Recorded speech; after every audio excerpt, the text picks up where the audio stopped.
जय हिंद दोस्तों। कैसे हैं आप सब।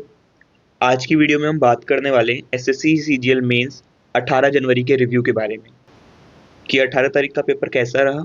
अलग अलग सेक्शंस पे बात कर लेंगे हम, ठीक है। और जो टाइपिंग का इशू है उस पे भी बात कर लेंगे।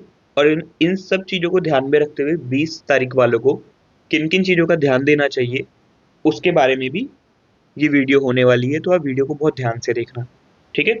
तो वीडियो स्टार्ट करते हैं। तो सबसे पहले शुरू करते हैं, देखो, रीजनिंग से सेक्शन 1 के अंदर।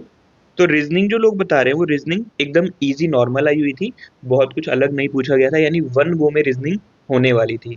तो रीजनिंग जो है वो इजी आई हुई थी इस एग्जाम के अंदर। 30 के 30 सवाल ऐसे थे जो आप आराम से कर पाते।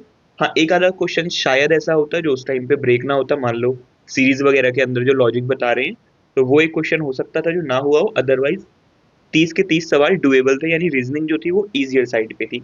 अगर आप मैथ्स की बात करोगे तो मैथ्स के अंदर मैथ्स में नया कुछ भी नहीं आया हुआ, एक सिंगल क्वेश्चन भी ऐसा नहीं था जो उन्होंने कुछ अलग पूछा हो, ठीक है। और इवन ना ही बहुत मुश्किल आया हुआ था। हाँ, एग्जाम थोड़ा कैलकुलेटिव था मैथ्स का।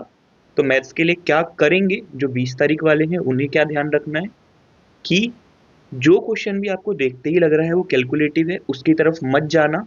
उस क्वेश्चन को शुरू में स्किप करिए और पहले जो आपके 25 सवाल होने वाले हैं आप उन्हें सबसे पहले निपटा लो, ठीक है। जिसके बाद जो बचे हुए टाइम में आप उन 5 क्वेश्चनों को करोगे। अगर उनमें से 3-4 भी हो गए तो बहुत बढ़िया। शुरू में हम अटेम्प्ट करें और वो क्वेश्चन फंस जाए, ठीक है, कैलकुलेशन की वजह से, तो उससे टाइम भी खराब होगा और आगे हम पैनिक हो जाएंगे, तो आगे ही क्वेश्चन भी हम नहीं कर पाएंगे। जो ईज़ी थे या डुएबल क्वेश्चन थे वो भी हमसे छूट जाएँगे, ठीक है। इंग्लिश की बात करें तो इंग्लिश भी ईज़ी बताई जा रही है। कोई भी ऐसा इडियम या वोकैब ऐसी कोई भी कुछ नहीं पूछी गई थी जो आपको प्रीवियस ईयर में ना मिले, या इवन प्रीवियस ईयर तो छोड़िए, जो ईज़ी वोकैब आई थी काफ़ी, ठीक है। जो मोस्ट रिपीटेड वोकैब है ना, उनमें से ही वोकैब पूछी गई थी। जीएस को देखो, तो जीएस में क्या रहा कि जीएस के अंदर 9-10 सवाल तो ऐसे थे जो आपको डायरेक्ट किताबों से आ गए थे। मतलब जो आपने स्टैंडर्ड जितनी तैयारी की होगी, जितना भी स्टैटिक पोर्शन आप पढ़ते हैं, ठीक है, हिस्ट्री, पॉलिटी, ज्योग्राफी, इकोनॉमिक्स, इन सब में से, तो इसमें से आपको आराम से 10 सवाल मिल रहे थे करने वाले। और इसके आगे के जो सवाल थे उसका किसी को भी कुछ भी अता पता नहीं लग रहा था, ठीक है। करंट अफेयर जो थी वो एक दो current affair starting of January की पूछ रखी थी और एक दो 2023 की पूछी गई थी इसके अंदर। और बाकी जो जीके क्वेश्चन थे वो ऐसा डायरेक्ट कुछ भी नहीं था। तो ये हो सकता है कुछ लोग ऑप्शन वगैरह एलिमिनेट करके करके आए हों, तो अलग बात है, ठीक है। तो ये हुआ हमारा मेन पेपर। इसके बाद बात कर लेते हैं, देखो, कंप्यूटर की। तो कंप्यूटर में भी सेम जीके वाला हिसाब था कि आप सबसे पहले 8-9 क्वेश्चन जो थे वो करने वाले थे, और अब बचे हुए जो 10 क्वेश्चन थे वो थोड़े अलग टाइप के थे। मतलब कुछ जो हम प्रीवियस ईयर में नहीं देख रहे हैं वैसे सवाल। मतलब फिर भी आप ये कह सकते हो कि 10 से 12 सवाल डुएबल थे और बचे 4-5 और सवाल ऑप्शन वगैरह एलिमिनेट करके किए जा सकते थे, ठीक है। और 3-4 सवाल एकदम अलग थे। तो ये हुआ पूरा हमारा जो मेन पेपर था अटेम्प्ट करने वाला उसकी। अब इसमें सबसे इंपॉर्टेंट इशू देखो क्या निकल के आ रहा है कि टाइपिंग। अब एसएससी का एग्जाम हो और आराम से हो जाए ऐसा तो हो ही नहीं सकता है ना। तो टाइपिंग में इस बारी एक नया इशू हुआ। सब कुछ एग्जाम ठीक चल रहा था, तो इस बार एक टाइपिंग में नई चीज निकल के आई है। अब टाइपिंग में क्या है, हर बार क्या होता था कि 2000 की डिप्रेशन का पैसेज आता था। 2000 प्लस माइनस 10-20 ऐसा चलता था, ठीक है। तो 2000 के आसपास की डिप्रेशन होते थे पैसेज के अंदर, कि आपने 2000 की डिप्रेशन टाइप कर ली, वो पैसेज खत्म हो गया। और फिर अगर आपके पास टाइम बचता था तो आप ऊपर जाते थे, मैच करते हुए अपनी करेक्शन को ठीक कर लेते थे। पर इस बार क्या हुआ, इन लोगों ने पैसेज ही बहुत बड़ा दे दिया है। अब वो पता नहीं कितने वर्ड का हो सकता है, वो 8-10 हजार का वर्ड का पैसेज है वो हमारा। अब बच्चे टाइप किए जा रहे हैं, किए जा रहे हैं, किए जा रहे हैं, और पैसेज खत्म होने का नाम ही नहीं ले रहा है यहाँ पे, ठीक है। तो अब जिनकी स्पीड बहुत अच्छी है उन्हें तो लग रहा है हम मॉक टेस्ट में या हम अपने घर पे जब प्रैक्टिस कर रहे थे तब तो हम पूरा पैसेज 10 मिनट में ही कर देते थे, यहाँ 15 मिनट हो गए और हमसे कुछ अटेम्प्ट ही नहीं हुआ, पूरा पैसेज खत्म, क्या आधा भी नहीं हुआ। तो एसएससी ने ये चीज एक थोड़ा गलत कर दिया इस अटेम्प्ट में कि जब 2000 वर्ड ही मांगे गए हैं तो आप जबरदस्ती 8000 या 10,000 की डिप्रेशन क्यों दे रहे हैं, जिससे बच्चा ही परेशान हो रहा है। और 8-10 हजार वर्ड होने की वजह से देखो एक और चीज क्या निकल के आई, जिसकी वजह से बच्चों को नुकसान हो जाएगा। क्या, जैसे मानो ये हमारी विंडो है, ठीक है, पैसेज वाली। यहाँ ऊपर आपका पैसेज लिखा हुआ आता है और यहाँ नीचे हम लोग टाइप कर रहे हैं, ठीक। और यहाँ पे स्क्रोल बार बना होता है इस जगह पे। तो जब 2000 वर्ड आ रहे थे तो स्क्रोल बार ठीक ठाक लेंथ का था, जिससे बच्चों को ये अंदाजा था जब वो मॉक वगैरह देते थे कि स्क्रोल बार ना हम 3 बार नीचे करेंगे तो हमारा पैसेज एंड हो जाता है। मोटा मोटा ये हिसाब चल रहा था कि आपने एक बार जितना स्क्रीन पे आया वो टाइप कर लिया, फिर स्क्रोल बार से नीचे किया, एक बार और टाइप कर लिया, और फिर देखोगे तो 3-4 लाइनें और बचती थी। ये जो नॉर्मल आप मॉक वॉक दे रहे हो या प्रीवियस ईयर जिन्होंने टाइपिंग दी होगी उसमें उन्होंने ऐसा देखा होगा।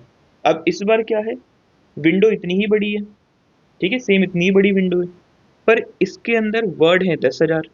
तो ये स्क्रोल बार जो है वो इतना छोटा सा हो गया है, इतना छोटा सा हो गया है।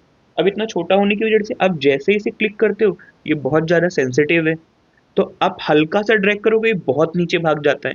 यानी आपने मान लो यहाँ तक पहले वाला पैसेज टाइप कर लिया और आप अगली लाइन के लिए जा रहे हो, तो आप जैसे ही नीचे करोगे ये 2-3 पैराग्राफ स्किप करके नीचे भाग जाएगा, ठीक है, क्योंकि इसके अंदर बहुत ज़्यादा इन्होंने की डिप्रेशन डाल दी इसलिए स्क्रोल बार छोटा हो गया। तो आप हल्का क्लिक भी करते हो ये बहुत नीचे चला जाता है।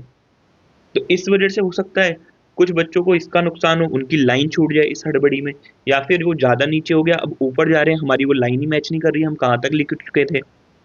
तो इन चीज़ों की बहुत दिक्कतें हुई हैं जो 18 तारीख वाले बच्चे हैं खासकर उनके साथ। अब जिनका पेपर 20 तारीख को है उनको इन सब चीज़ों से क्या सीखना चाहिए और अपना पेपर थोड़ा वो बेहतर कैसे कर सकते हैं, ठीक है। तो उनके पास थोड़ा सा एडवांटेज है कि उन्हें थोड़ा सा इन सिनेरियो के बारे में पहले से पता है, तो वो माइंडली थोड़ा प्रिपेयर रहेंगे। तो देखो उन्हें क्या क्या करना है, तो अगर हम मानते हैं मोटा मोटा हमारा पेपर फिर सेम वैसा ही आता है, तो ठीक है, आप रीजनिंग ईजिली कर ले जाओगे। जैसी रीजनिंग आई है वो रीजनिंग करने में किसी को भी कोई दिक्कत नहीं होगी, ठीक है। तो बात करते हैं देखो मैथ्स की, 20 तारीख वालों को क्या करना है उनके बारे में हम बात कर रहे हैं। तो मैथ्स के अंदर पहले आप देख लो, अगर आपको क्वेश्चन देख के बड़ा लग रहा है 2 लाइन 4 लाइन का है, या देखते ही पता लग रहा है नहीं यार इसमें कैलकुलेशन होगी ठीक ठाक, तो उस क्वेश्चन को स्किप कर दीजिए उस टाइम के लिए। प्लीज़ मत जाना उस क्वेश्चन को करने, चाहे वो क्वेश्चन आपको कितना ही देख के लग रहा हो यार कि ये तो मेरा देखा हुआ क्वेश्चन है, ईजी क्वेश्चन है। अगर वो कैलकुलेटिव है तो फिलहाल के लिए उसे छोड़ दीजिए। अगर स्किप कर देंगे उसे, मतलब ऐसे 3-4 सवालों को आप छोड़ दोगे, तो पहले आप अपने वो 25 से 26 सवाल बना लीजिए जो ईजिली होने वाले हैं, और अब इसके बाद आपके पास टाइम भरपूर बचेगा। तो इसमें से जो आप क्वेश्चन छोड़ के आ रहे हैं उसे दोबारा अटेम्प्ट करिए, ठीक है।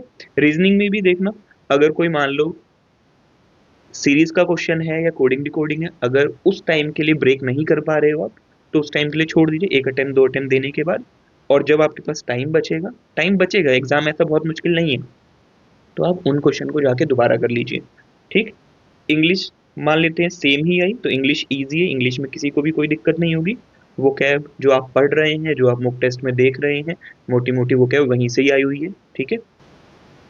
3-4 PQRS आए हुए हैं, तो उन सब चीज़ों को देख लीजिएगा, ठीक। जीएस में देखो क्या है, तो जीएस में मैं कहूँगा सबसे पहले क्या करना है, ठीक है, 25 सवालों में इधर उधर हम घूम रहे होंगे, तो सबसे पहले अपने 8 से 10 सवाल सिक्योर करना जो आपको शॉर्ट आते होंगे, ठीक है। 8 से 10 सवाल वो देगा करने वाले, जो आप अपनी जो भी तैयारी कर रहे हैं उसके अंदर जितनी भी आपने तैयारी स्टैंडर्ड कर रखी है उसके अंदर से वो 8 से 10 सवाल दे रहा है। तो सबसे पहले इन 8-10 सवालों को सिक्योर करिए, ठीक है। अब इसके बाद जो बचे हुए आपके मान लो 12 से 15 सवाल हैं, ठीक है। इसके बाद 12 से 15 सवाल जो हमारे बच रहे हैं उसमें देखिए कि किन ऑप्शंस में आप ऑप्शन एलिमिनेशन जैसी चीज़ें कर पा रहे हो, या मानो मैच द फॉलोइंग आ रखा है, ठीक। तो आपको एक या दो पता है और उसके बेसिस पे क्या पता एक ही ऑप्शन ऐसा बैठ रहा हो, तो ऐसी कितनी चीज़ें हैं तो आप उन्हें अटेम्प्ट करिए। अगर इसमें से मान लो आपको 5-6 सवाल भी और बन गए तो जीके में हमारा एक बहुत बढ़िया स्कोर आ जाएगा, ठीक है। सेम विथ कंप्यूटर, कंप्यूटर में भी क्या करिए, सबसे पहले अपने वही 10 सवाल सिक्योर करो, ठीक, कि 30 नंबर तो सिक्योर हो गए, कि सीपीटी के लिए अगर वर्स्ट केस में भी कट ऑफ जाएगी तो 30 तक जाएगी, उससे ज़्यादा ऊपर नहीं जानी चाहिए। तो 30 नंबर तो हमारे सिक्योर हो गए। अब इसके बाद जो बचे हुए आपके 10 सवाल हैं उनमें ऑप्शन एलिमिनेट हो रहा है या नहीं हो रहा है, ठीक है, या फिर मैच द फॉलोइंग जैसी चीज़ें, या दो ऑप्शन में फंस गए हो तो वहाँ रिस्क लिया जा सकता है। तो ऐसी चीज़ें इन चीज़ों पे करना, ठीक। और टाइपिंग के लिए फाइनली टाइपिंग के लिए इसके बाद ब्रेक मिल जाएगा हमें, ठीक है, 1-1.5 घंटे का, और हम दोबारा जाएंगे तो जब हम टाइपिंग दे रहे होंगे, तो टाइपिंग के लिए सेम अगर हम मान रहे हैं वही 8 से 10 हज़ार की डिप्रेशन वाला पैसेज आता है, तो आप क्या करना, जब आप ये पहले वाला पैरा लिख चुके होंगे, यानी फर्स्ट टाइम स्क्रीन पे आपको जितना दिख रहा होगा वो जब आप लिख चुके होंगे और यहाँ पे स्क्रॉल बार मान लो मैं उतना ही छोटा मानता हूँ, तो आप बहुत हल्का स्क्रॉल करना, बहुत हल्का, कि मान लो यहाँ की 2-3 लाइनें रह जाएं, यानी आपके पुराने पैसेज की आपको 2-3 लाइनें दिख रही हैं पहले से ही, ठीक है। जैसे हम पहले करते थे, हम सोचते थे लास्ट लाइन तक दिखे उसके बाद नया आ जाए, तो यहाँ अगर आप लास्ट लाइन बैठाने लगोगे तो टाइम वेस्ट होगा बिना मतलब, क्योंकि वो बहुत ज़्यादा इन्होंने, ये बहुत ज़्यादा सेंसिटिव है, बहुत ज़्यादा हल्का भी हिलाने पे बहुत ज़्यादा भाग रहा है। तो आप 2-3 लाइनें भी अगर मान लो पुराने वाले पैरा से आपको दिख रही हैं, तो बाकी टाइप करिए, कोई बात नहीं, आप टाइप करिए और फिर सेम ऐसे ही देखिए कि अगली बार जब स्क्रॉल करो 2-3 लाइनें रह जाएं, और फिर आप पूरा पैरा टाइप कर लीजिए। ठीक, तो ये मेरे अकॉर्डिंग सबसे बेस्ट तरीका होगा टाइपिंग अटेम्प्ट करने का। बाकी 20 तारीख वाले लोगों को बहुत ज़्यादा घबराने की बिल्कुल ज़रूरत नहीं है, ठीक है। ऐसा कुछ बहुत अलग नहीं आ रहा है, बस एक टाइपिंग वाली चीज़ का बहुत ध्यान रखना आप लोग।